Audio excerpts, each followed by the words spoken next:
Baylor's special because what she's been through. It's going to be the hardest thing that she's ever done in her life.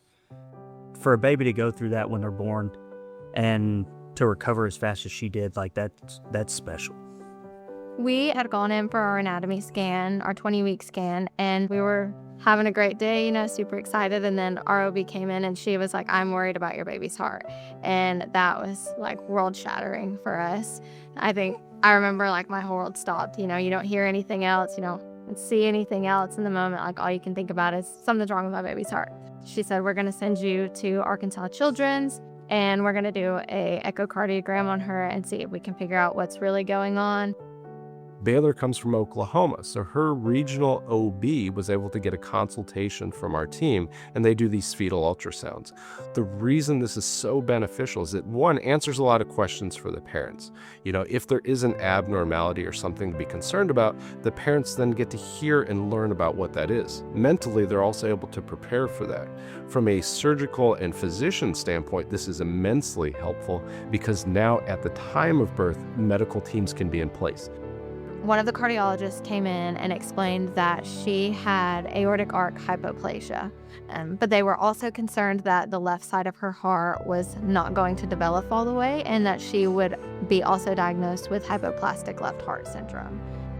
Here at Arkansas Children's Hospital, we do say aortic arch hypoplasia commonly. It makes up about 4 to 8% of all congenital heart defects. There's some type of abnormality in this aortic arch. This coarctation or this narrowing prevents blood flow to going to the rest of the body. That alerted our fetal team of cardiologists to, hey, we need to investigate this a little bit more. And it began a lot of those preemptive conversations with mom and family. Arkansas Children's and UAMS laid out a plan for us before she was even born and explained she will have to be taken to Arkansas Children's immediately, but we're going to try to give you the most time possible after birth with her before we have to take her.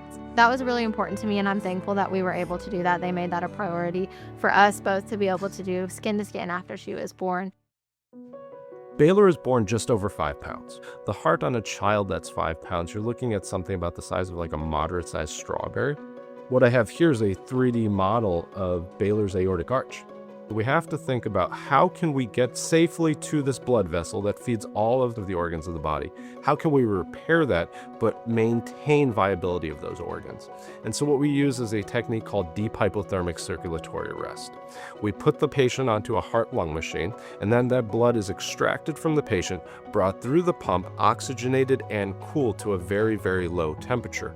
As this happens, that metabolic activity in the body starts to slow. In fact, it gets so slow, we can get to a point where we can turn off the body, so to speak. The aortic arch, which looks much like a Christmas candy cane, is then opened. Kind of like a tailor would let out a coat. We make an incision on that and we can augment it. For Baylor's case, we cool her all the way down to 18 degrees. It took us about 20 to 25 minutes of circulatory arrest time, so we're well below that threshold of anything detrimental happening at the 40-minute mark. Nobody can prepare you for a 2-week-old to go into surgery. It's not possible. But Dr. Greiton, I'm going to say it, he's one of the best doctors that I've ever dealt with. He reassured us that everything's going to be okay. The updates every hour while we were sitting with our family was probably the greatest thing ever. On the day of her heart surgery, every nurse we walked past in the hall was like, "She's going to be okay. Everything's going to be okay." I'm going to cry. But, nurses that she didn't even have knew about her surgery, and they stopped us in the hall that morning and gave us a hug and told us it was going to be okay. I try to meet with families, and I always start with hey, congratulations. I don't think people hear that enough. It's like a lot of times we're so sorry your baby's in the ICU. And it shouldn't be a moment where people are sad. This is something like medical technology has come so far that Baylor, in all honesty, is going to have a normal life. She's going to be a normal kid.